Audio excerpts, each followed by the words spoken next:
আসসালামু আলাইকুম রহমতুল্লাহ। সম্মানিত সুধী সবাই কেমন আছেন? আশা করি অনেক ভালো আছেন। আলহামদুলিল্লাহ, আপনাদের দোয়া ও ভালোবাসা আমিও অনেক ভালো আছি।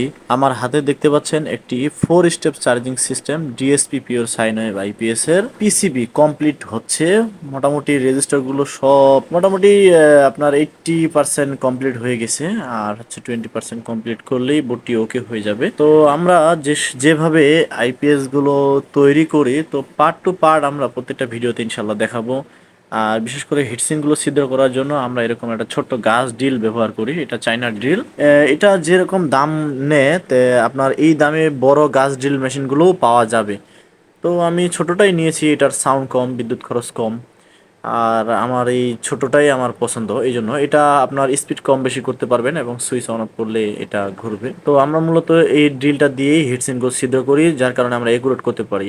আর সফটওয়্যার দেওয়ার জন্য, আইসিতে সফটওয়্যার দেওয়ার জন্য এরকম একটা কম্পিউটার বসিয়েছি, যেটার পিসির কোয়ালিটি অনেক ভালো। মনিটরটা একটু আপনার পুরাতন, তবে পিসিটা অনেক ভালো, উন্নত মানের। আমি অন্যান্য কাজগুলো করি, আউটসোর্সিং এর এবং ভিডিও এডিটিং এর কাজগুলো এখানেই করি। তো দেখেন, আমাদের প্রত্যেকটা পিসিবি আমরা 5 ব্যান্ডের রেজিস্টার ব্যবহার করেছি, এবং যতগুলো মালামাল আছে এখানে, কম্পোনেন্ট আছে, প্রত্যেকটা কম্পোনেন্টস যেন সর্বোচ্চ ভালো কোয়ালিটির হয়, তাহলেই একটা সার্কিট আপনার ভালো চলবে। আর একটা সার্কিট ভালো চললে একটা আইপিএস আপনার ভালো চলবে, ভালো রেজাল্ট পাবেন।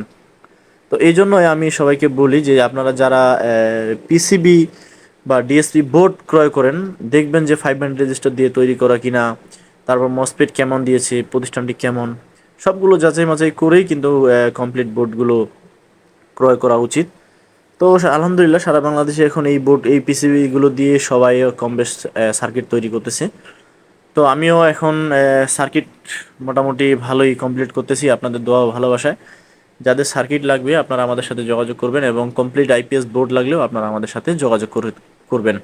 ইনশাল্লাহ সর্বোচ্চ কম রাখার চেষ্টা করব, এবং সর্বোচ্চ ভালো কোয়ালিটির মাল আপনাদেরকে দিব। সবসময় একটা জিনিস মাথায় রাখবেন, কেউ যদি পিসিবি দিয়ে সার্কিট তৈরি করেন, তাহলে এই যেটা ওখানে লেখা আছে সেটার বিকল্প কোনো কিছু আপনি লাগাবেন না, যা লেখা আছে তাই লাগাবেন। এবং সর্বোচ্চ ভালো মানের মসফেট লাগাবেন, যেন হিটিং ইস্যুটা অনেক দেরিতে আসে। না হলে কিন্তু আপনার আইপিএস যখন 69% হিট হয়ে যাবে, তখন কিন্তু কুলিং ফ্যান হিট হওয়ার পরেও কিন্তু আপনি আইপিএসে কুলায় উঠতে পারবেন না, কারণ হিটটা তখন বাড়তে থাকবে, তখন আপনার কুলিং ফ্যানও কাজ করবে না।